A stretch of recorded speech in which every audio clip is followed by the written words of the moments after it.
e que Deus em Cristo ele continue abençoando a nossa manhã de sábado. Primeira Epístola de João, capítulo 2, versículo 18, que diz assim. Primeira Epístola de João, capítulo 2, versículo 18, que diz assim: Filhinhos, essa já é a última hora. E como ouvistes que vem o anticristo, também agora muitos se têm feito anticristos, por onde conhecemos que já é a última hora.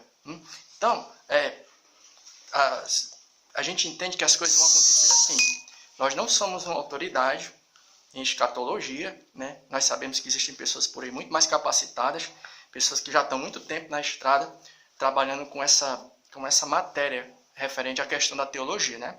Mas isso não nos impede da gente compartilhar algumas ideias, né? E coisas do tipo. Então, como é que a gente entende? Algumas pessoas estão um pouco temerosas com relação à questão da probabilidade, da possibilidade de vir a ocorrer o que seria um tipo de terceira guerra mundial, né? Mas como é que a gente entende, biblicamente falando, que as coisas vão acontecer? A gente não vai nem pegar trechos, não. A gente vai tentar o quê? Sintetizar. Nós vamos pegar um bocado de coisas e tentar simplificar para a gente depois falar a respeito desse livro aqui, ó.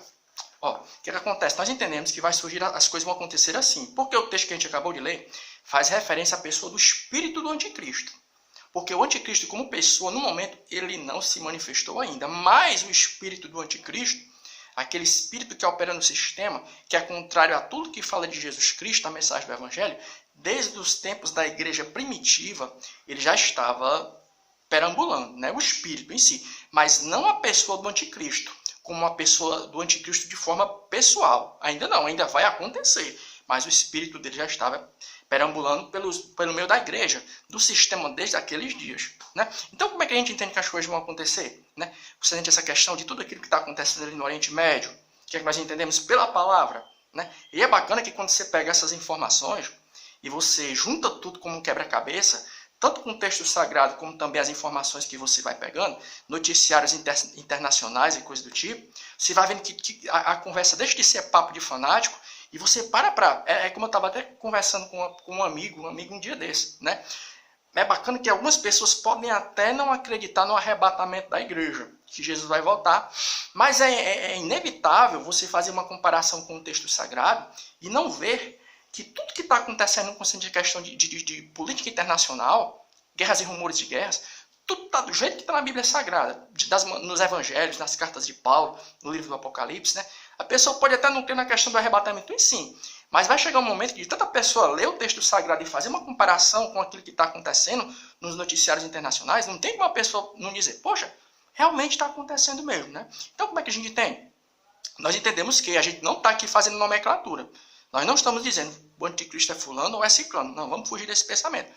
Mas o que é que acontece? O que é que a gente entende? Quando, por exemplo, surge alguém dizendo que quer trazer um plano de paz no Oriente Médio, coisa do tipo, nós entendemos o seguinte, pela palavra. De que maneira o anticristo ele vai se manifestar? Ele vai se manifestar da seguinte maneira. Nós cremos pela palavra de Deus que vai acontecer uma grande crise no Oriente Médio. E por intermédio dessa crise vai surgir a necessidade de aparecer alguém, surgir alguém que põe as coisas nos eixos, né? E quem vai ser essa pessoa? O anticristo. Ele vai chegar com certeza sendo aquela pessoa que vai trazer paz ao Oriente Médio, que vai trazer aquela paz. E é nesse momento que os primeiros a serem enganados vai ser o povo judeu. Por quê? Porque o judeu, nacionalmente falando, eu e você, como a gente estava conversando com um amigo ali agora, independente de você ser católico ou evangélico, nós somos cristãos, né? Mas, o que é que acontece? Você chega para um judeu tradicional, e é engraçado por quê? Porque Jesus veio de lá. Nacionalmente falando, Israel, eles não são convertidos ao cristianismo. Eles ainda estão esperando o Messias. Isso aí, quem lê a Bíblia Sagrada entende disso, né? Então, o que é que acontece?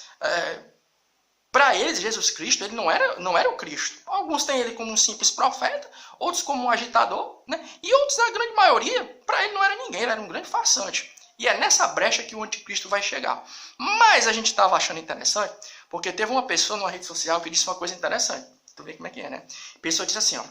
E a gente também não estava defendendo a tese que diz que aqui fulano de tal é o anticristo. Mas sabe o que foi que a pessoa usou como argumentação para dizer que determinada pessoa não pode ser o anticristo? Foi o seguinte, o anticristo não pode ser fulano, por quê? Porque fulano é um incompetente. Como a gente, no nosso linguajar, é uma pessoa que não tem inteligência, não tem jogo de cintura para poder trazer solução nem nas questões do país dele, quanto mais nas questões mundiais. Aí a gente fez menção de um texto sagrado e de uma linha de pensamento que está presente, né, no meu, da escatologia, né, que diz o seguinte, que o anticristo, um pouco antes dele se manifestar, ele vai ser aquele tipo de pessoa que, como a gente diz no linguajar aqui do cearense, você não vai dar 50 centavos por ele. Vai ser uma pessoa comum, vai ser um incompetente, não vai ser ninguém. Né? Mas vai chegar um determinado momento que ele vai receber um tipo de capacitação maligna. Né? E é legal por quê? Porque você vai, quando você lê os evangelhos, você vê que Jesus Cristo, antes dele descer as águas, porque o primeiro milagre que Jesus Cristo ele operou foi o das bodas em Caná. Capítulo 2 do Evangelho de João, né? Quando ele transforma a água em vinho. Por ali, né?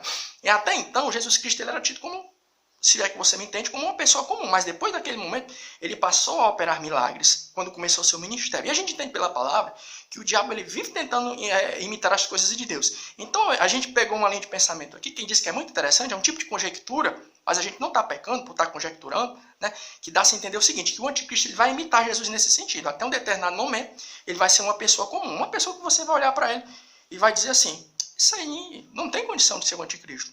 Né? Mas aí ele vai receber um tipo de capacitação sobrenatural vinda dos poderes do mal, demoníacos. E aí ele vai o quê? Ser tomado por um poder de capacitação muito grande. E aí ele vai conseguir magnetizar as pessoas, trazer paz no Oriente Médio. Né? E aí a gente estava falando a respeito da questão do espírito do anticristo que já está operando no sistema desde os primórdios da igreja. E a gente lembrou de um fato histórico, para a gente mostrar como isso é interessante. Aí a gente indica esse livro aqui, ó, que foi editado pela editora chamada da Meia-Noite, que foi escrita pelo saudoso escritor americano, Dave Hunt. Hitler, o quase anticristo.